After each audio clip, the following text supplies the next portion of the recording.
36 താൽക്കാലിക ജീവനക്കാരെ അനധികൃതമായി നിയമിച്ച അഗ്രോ ഇൻഡസ്ട്രീസ് കോർപ്പറേഷന്റെ തിരുവനന്തപുരത്തെ ഓഫീസിന് മുന്നിൽ ഇന്ന് സിപിഐയുടെ തൊഴിലാളി സംഘടനയുടെ നേതൃത്വത്തിൽ സമരമുണ്ട്.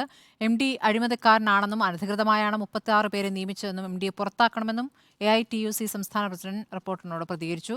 അഗ്രോ ഇൻഡസ്ട്രീസ് കോർപ്പറേഷനിലെ ക്രമക്കേട് റിപ്പോർട്ടറാണ് പുറത്തുകൊണ്ടുവന്നത്.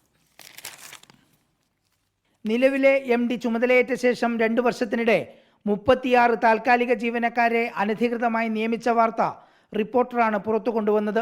അനുമതിയില്ലാത്ത തസ്തികയ്ക്ക് 17,000 രൂപ മുതൽ 95,000 രൂപ വരെ ചട്ടം ലംഘിച്ച് ശമ്പളം കൊടുത്തതോടെ അഗ്രോ ഇൻഡസ്ട്രീസ് കോർപ്പറേഷന് വൻ സാമ്പത്തിക ബാധ്യതയാണ് വരുത്തിവെച്ചത്. 4 ജില്ലകളിലെ ഓഫീസുകളിലൊഴികെ 10 ജില്ലകളിലും 4 മാസം വരെ പലയിടത്തും ശമ്പളം മുടങ്ങി.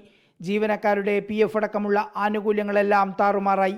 CPI ഭരിക്കുന്ന കൃഷി വകുപ്പിന് കീഴിലെ അഗ്രോ ഇൻഡസ്ട്രീസ് കോർപ്പറേഷൻ ആസ്ഥാന മന്ദിരത്തിന് മുന്നിൽ CPIയുടെ തൊഴിലാളി സംഘടന തന്നെയാണ് സമരത്തിനിറങ്ങിയത്. അതിരൂക്ഷമായ ഭാഷയിലാണ് MDയെയും MD നടത്തിയ അനധികൃത ഇടപെടലിനെയും AITUC വിമർശിക്കുന്നത്. MD അഴിമതിക്കാരനാണെന്ന് AITUC സംസ്ഥാന പ്രസിഡന്റ് ഇന്ദുശേഖരൻ നായർ തുറന്നടിച്ചു. 95,000 രൂപ വരെ ശമ്പളത്തിൽ 36 പേരെ അവിടെ നിയമിച്ചിട്ടുണ്ട്. ഇതെല്ലാം കൈക്കൂലിയും അഴിമതിയുമാണ് ഇതിന്റെ പുറകിൽ. CPI ഭരിക്കുന്ന വകുപ്പാണ്. അതെ, ഉത്തരവാദിത്തമായിട്ട് പറയാ, നടക്കട്ടെ, അനുഭവിക്കട്ടെ, വയ്യ, കൊണ്ടു നടക്കാൻ വയ്യ.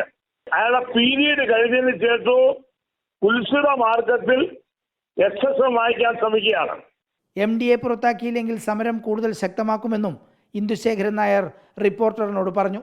നഷ്ടത്തിൽ നിന്ന് നഷ്ടത്തിലേക്ക് കൂപ്പുകുത്തുന്ന കൃഷി വകുപ്പിന് കീഴിലെ CPI തന്നെ ഭരിക്കുന്ന സ്ഥാപനത്തിന് മുന്നിലേക്കാണ് AITUC നേതൃത്വത്തിൽ തന്നെ സമരമെത്തുന്നത്.